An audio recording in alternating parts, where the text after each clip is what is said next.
Hi everyone, welcome to our weekly Q&A session, and today it is my pleasure to welcome here our coach Daniel. So hello Daniel, how are you today? It's really nice to see you as always. Yes, very good. Very happy to be here, and yeah, look forward to answering some questions from the community. Yes, that's perfect. And of course, I have prepared some questions, and I will post the very first one, which is related actually with an event you have been preparing for quite some time now. And AIM 5140 is asking, is Festival of Understanding online? Can you share a few words? What is the Festival of Understanding? Where can we find it? And how can we join? Absolutely. So, short answer to the question is yes. It is online. It's completely online. It's held via Zoom, and it's starting on Monday the 17th of this year, or March. I mean, March 17th, Monday, and 9 a.m. Pacific time. I'll be doing a 15-minute talk on a specific topic every day for 5 days, and then Mhm. there's going to be a 15-minute Q&A session. Wow. And yeah, I've prepared some topics that I think are going to be like really helpful. We're going to talk about like a new definition of insomnia. We're going to talk about tokenization. We're going to talk about befriending beyond wakefulness, because that Mhm. concept, it really helps beyond that. And we're going to talk about sameness. We're going to talk about, and then we're going to, like, last day, we're going to like put everything together. And so yeah, I think I really look forward to it. It was actually there's a YouTube channel I follow. They did something they call a festival learning, they called it. It's like a free multiple day event where they just held lectures and interacted with their community. I was like, that's nice, we should do that. And I thought for a long time, like, I want to steal Festival of Learning, but I can't just completely steal it. So I was like, I tweaked it a little bit to Festival of Understanding. But anyway, I look forward to it. And yeah, anyone who wants to join, just sign up to the link in, actually, it's going to be in the description of this live, and the link is also in almost all of the. I think it's actually going to be on all the YouTube videos this week. The link is going to be in the Mhm. description of those. So yeah, hope as many as possible can make it. Okay, perfect. It's wonderful, and I'm really looking forward to it. And just one more piece of information: I think it will be also recorded, so the people who will sign up for your newsletter or for this Festival of Understanding, will they also get the recording of it, You or know, not? that's funny you asked that, because somebody asked exactly that in the comment section. I saw it this morning on YouTube. And my initial idea was, I'm going to record it, but I didn't know exactly what to do with the recordings.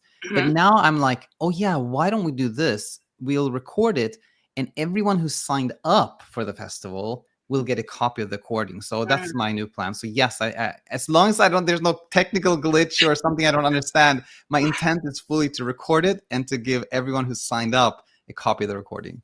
Yeah, I think that is a perfect idea, and I'm really looking forward to it.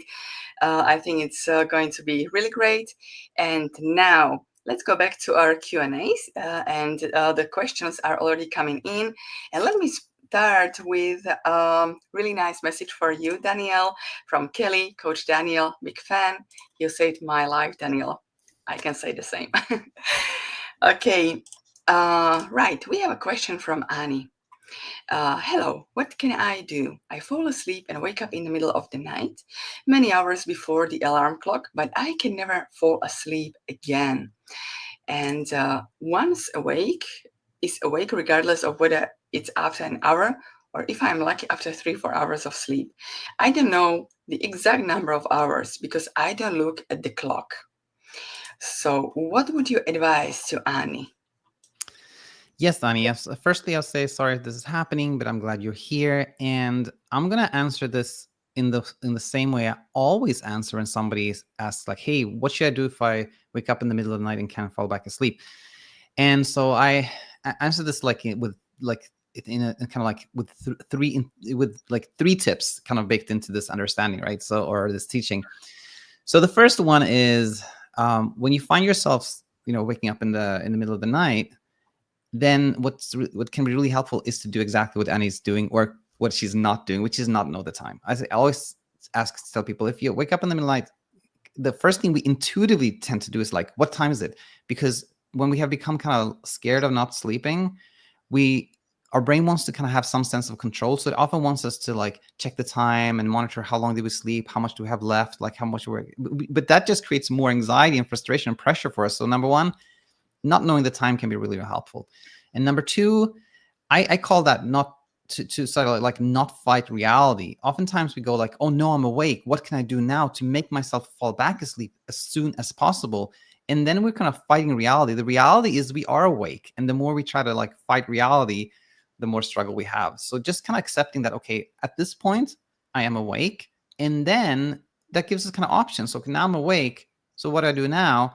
And what really helps then is kind of the third point here. So we talked about not knowing the time, not fighting reality. And the third is like befriending wakefulness, befriending the fact that we're awake, turning that wakefulness from something we're really trying to escape, get away from, and antagonize to something that is as acceptable as possible. And how can we do that? Well, was it Anne here?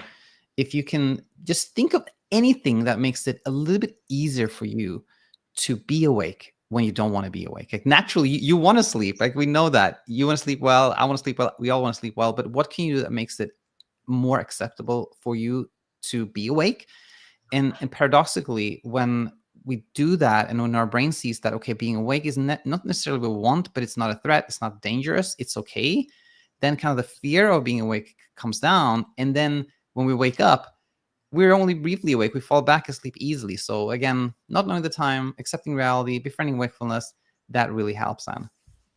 Yeah, thank you so much for answering, Danielle. I totally agree. I don't have much to add, only that it takes practice. It takes time and repetition. You need to go, unfortunately, very likely through many cycles of wakefulness, accepting wakefulness, being awake at night, then finding ways how to befriend it until eventually your brain understands that there is really no threat and allows you to sleep.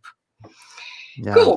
Well So said. And I'll just very, very quickly add to that, like just to clarify for some people, what you said is that Anne may, for example, go like, okay, I get it. I'm going to have this like book ready that I would like to read.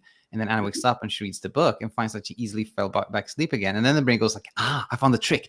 If I read this book, that's going to make me sleep. And then next night she does exactly the same thing. I'm awake, now I'm going to read. So I fall asleep. Wait a minute, I'm not falling asleep.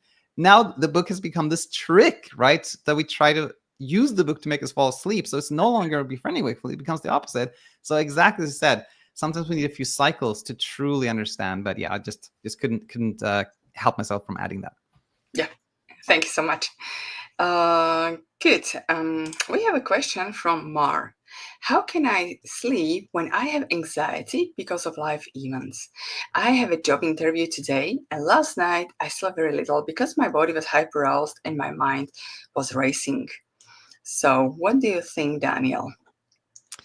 Yeah. I would say something like this to Mara, that none of us can sleep when there is something big going on the next day. Like, or maybe put it in a different way. Any human being whose brain thinks that, okay, there's something really big going on, you better prepare for it, is not going to sleep much at that point in time. And that is just completely normal. If somebody said like, oh, the biggest day of my life is tomorrow, I'm super excited, or I'm super scared, and then said, and I slept just like normal, I slept just fine, that would make us think like, wait a minute, something's off there. You're not quote unquote supposed to sleep well if you're super excited or super scared or super frazzled. So I think really just seeing that is the key here, because what then happens is, yes, when there's kind of a big event the next day, you may sleep less, you may have more superficial sleep, you may be up a lot of the night, but then the day passes and things go back to how they usually are, right? As opposed to when you have a big day and you're scared about not sleeping and think like, how can I make myself sleep? Then you try to make yourself sleep, doesn't work. Then even when that day passes and when the big day is over, you may still have this idea that, wait a minute, I didn't sleep before that day. How can I prevent that in the future? How can I make sure, etc. And now this can lead to a real struggle with sleep, right? So just seeing that this is completely normal, not trying to change it, I think is the key here. Yeah, totally. And maybe something that I would also share from my experience is that I also so scared before big events, and also I was many times sleepless before traveling, before exams, before job interviews, and so on and so on. So, like Daniel mentioned, it's very, very normal and common and expected to happen. But when I learned that hyperarousal is kind of like a break in our sleep system. It doesn't help us to have peaceful sleep, but at the same time, it helps us brain to race. It helps us to either fight or flight, but it helps us to think fast. So when you have something so important like this job interview, this hyperarousal may help you to have a really sharp focus. My insomnia started when I was at the university, and I was going sleepless night after night, and I had to study. I was sleepless before my exams, but I stressed myself so much that when really the moment came, I was like really sharp focus, and I could answer whatever the teachers asked me. So have this in mind, Mar, that the hyperarousal is not there to sabotage you.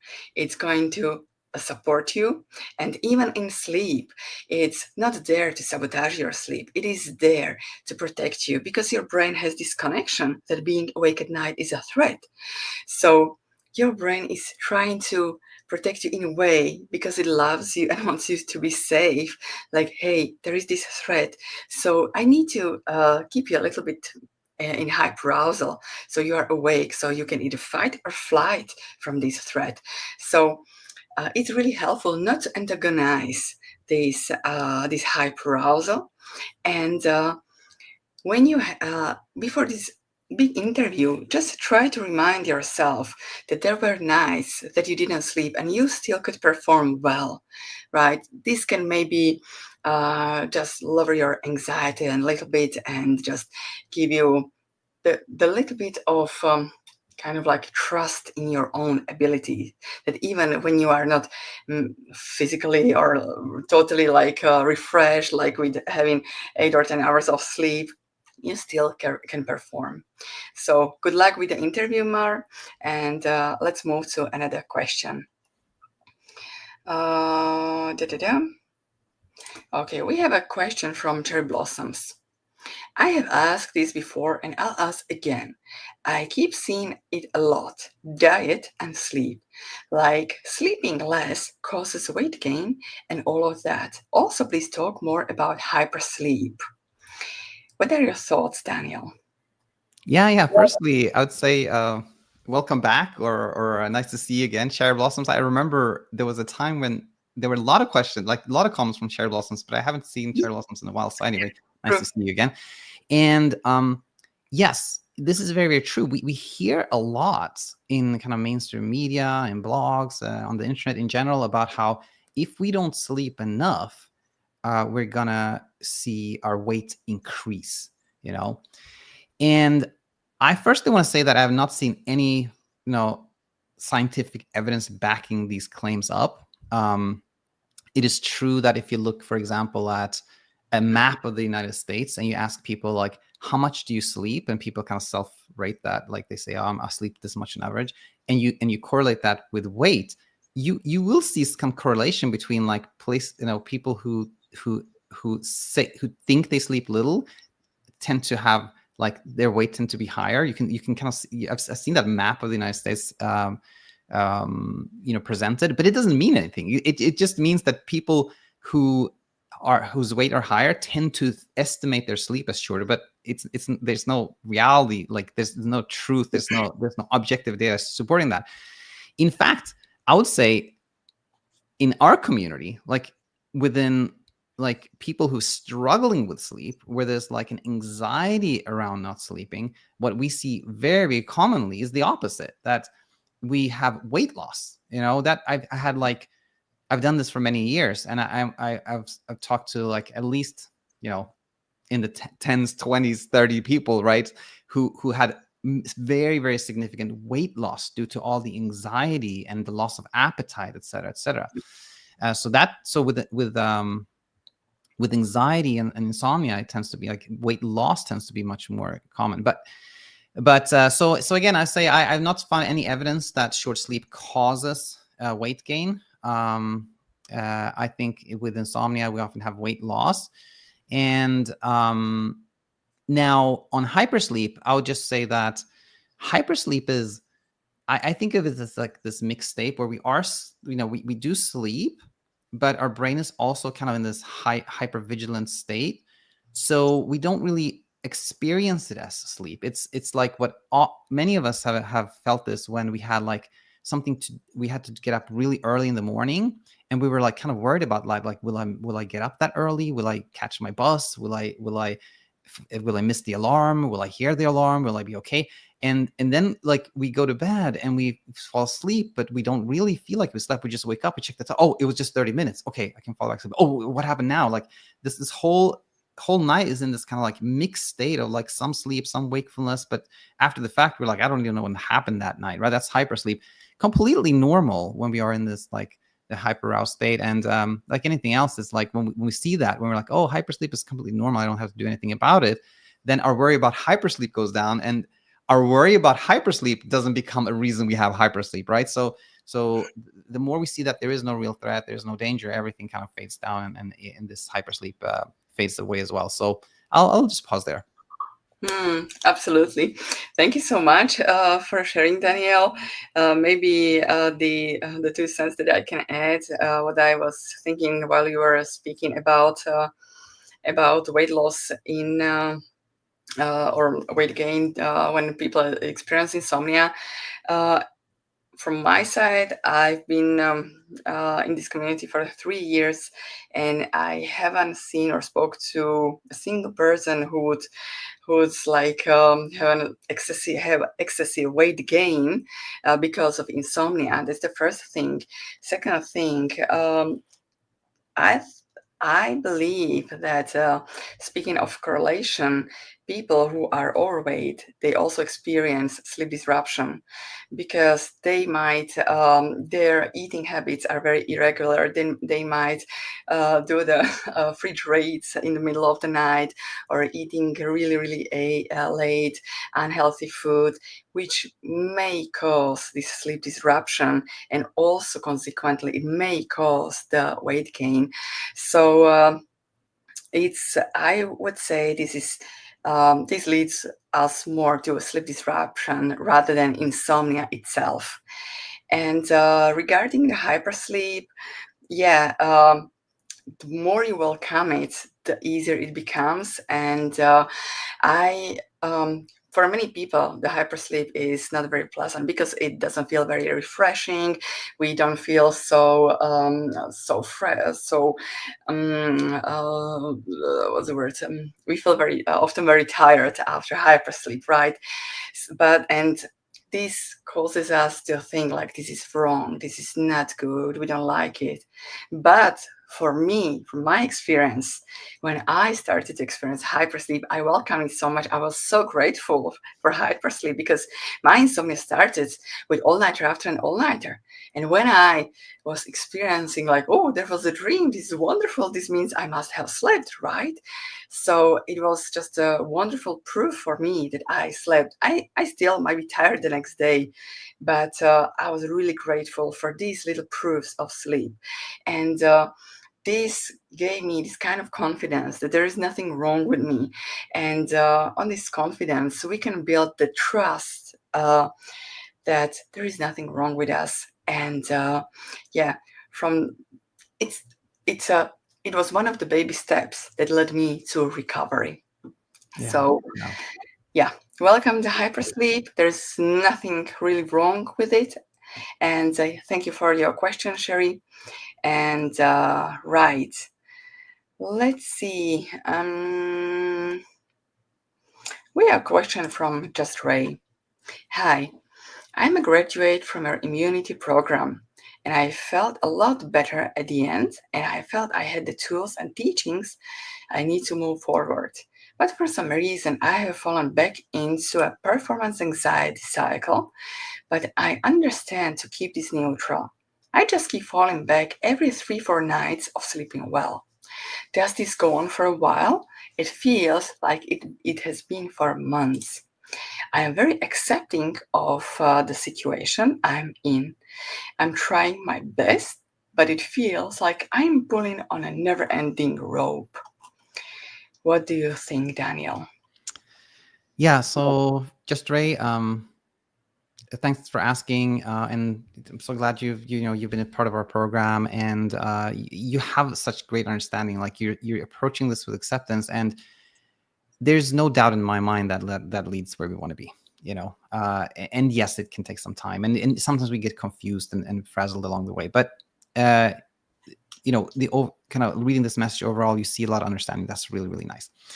Now, what we see here, like looking at the details of it, is something that's very common, which is that we have like 1, 2, 3, something like a number of nights where we sleep well, and then there is this like night of like not sleeping well, and then this kind of cycle starts over again, and that is actually very very common, and we call that success regress. And success regress is exactly this. This is when we have a stretch of night sleeping well, followed by kind of a choppy night, and then the cycle starts over. And what happens is exactly actually what just Ray says. It's this is a form of performance anxiety. We have one night of sleeping well, and we think like, oh, that was nice. Okay, great, I slept nicely, and then there's no particular pressure, and then it happens again. Then we're like, wow, that was 2 in a row. Maybe I can maintain this now, but there's still not so much pressure. Then it goes like 3 nights in a row. Like, oh my gosh, I hit 3 in a row. Can I get to 4? If I get to 4 nights in a row, I'm good. I'm going to be perfect. This thing is going to be completely behind me. And you can see now the pressure builds up so much that now we have a night of little sleep, and then we think, oh no, I'm never going to get good again. Like, there's something broken within me. Like, this is never going to end. But then in some way the pressure now is low because we think like I nothing I can do now, like I'm probably not going to sleep at all. Then the pressure is so low that we sleep well, and then the cycle kind of repeats itself. And so I think just seeing this with clarity, seeing that the only thing that is keeping us from like sleeping well indefinitely is this idea that we have had success, that we have achieved, like Mhm. after 2 or 3 nights we think like this was success, I achieved good sleep, let me try to do it again. That is the only thing that makes it look as we have regress, right? So it's just completely an illusion. And when we see that, that can really really lead where we want to be. And by the way, I want to sneak this in here. We are going actually in April. We're going to launch. This is like secret. I'm not told anyone, so everyone tuning in here will get to know a secret here, which is that we're going to have this like post immunity program where somebody who has graduated in some immunity program can join a community that's going to be just $49 a month, and it's going to have some support, but it's also going to be like not only kind of like continued support, but also like how can we take the learnings that we got from the immunity program and expand those into life itself, like in general life, like become like Natto is going to become kind of something we can use not only to leave a struggle, but kind of like for life, for generally in life. And if you hear this, Just Ray, and as long as you're a part of our newsletter, I'm going to send out a kind of one-time invitation to everybody who's been in the immunity program at some point, probably in April. After that, it's going to be like, once you graduate the immunity program, you will be invited to this. But just that's something else that could be helpful for you, Just Ray.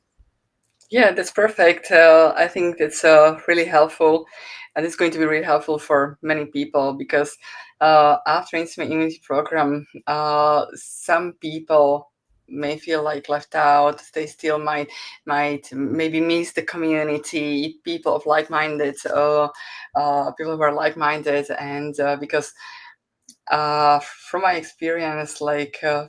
They're so incredibly supportive people in the immunity program, and some of them have made really great connections. So if they have a platform where they can still meet up, catch up together, I think that would be really really wonderful. And now just what I would like to reassure just Ray, that it really can take some time. And again, I'm going to pull up from my experience. Um, there was a time when I felt like almost recovered, but still there was like, I don't know, it could go on for like half a year. Every month, like it was like regularly every month, no matter what, I would have like 3 sleepless nights in a row.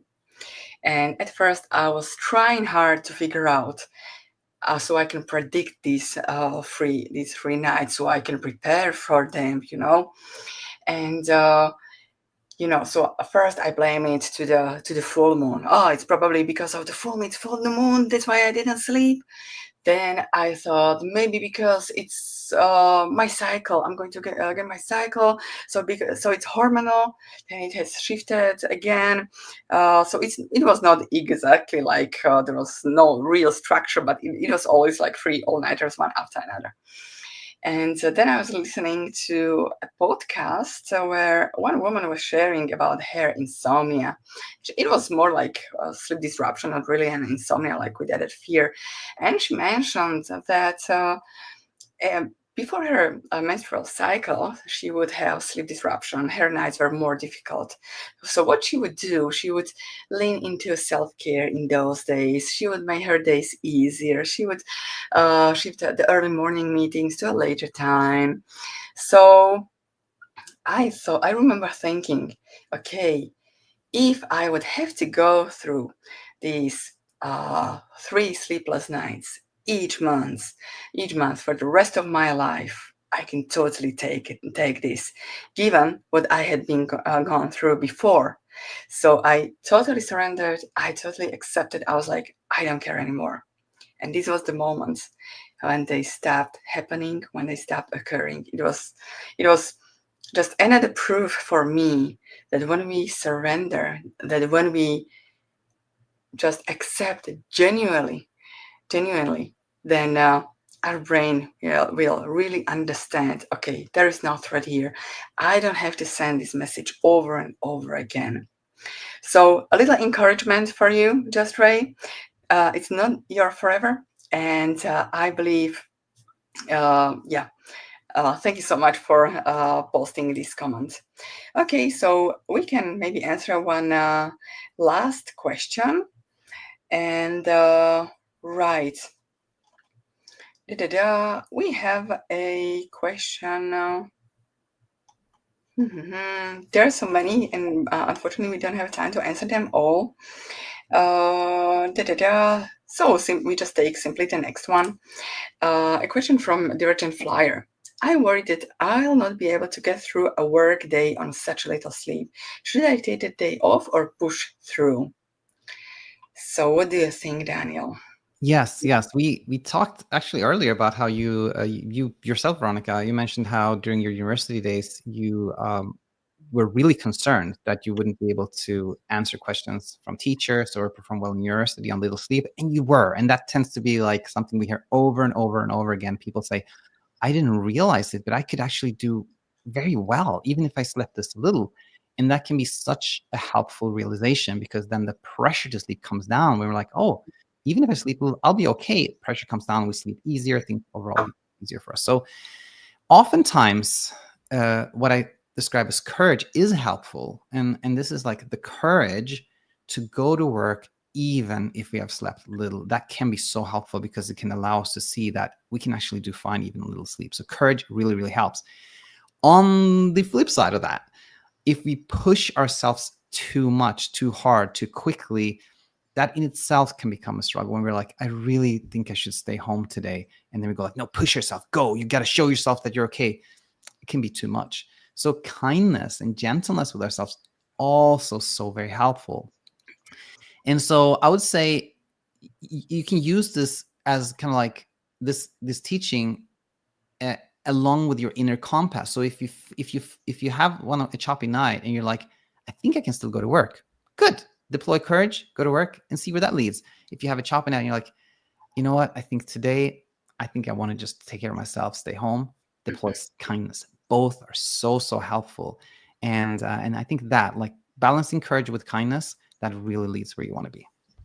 Yeah, I totally agree. There are days where we kind of like feel we can push through, and there are days where we are absolutely depleted, exhausted, and it's absolutely normal to just call in sick, right? Because even regardless of insomnia, there are days when we just can't go on anymore. And if people who don't have insomnia have this kind of, like, let's call it a privilege to call in sick, why not when we struggle with something so really difficult and almost traumatic like insomnia is? So, but like Daniel mentioned, always see, am I calling sick because of the courage? Or do I want to use the courage or kindness during the day, in this day after such a night? So be aware, where does it come from, and yeah. I thank you very much, Daniel, for being here today. There is still a lot of wonderful questions, but I'll be back again with our Q&As next week with Coach Alina. And thank you, everybody. Thank you, Daniel, and have everybody a wonderful day or evening whenever you are. Bye-bye. Take care.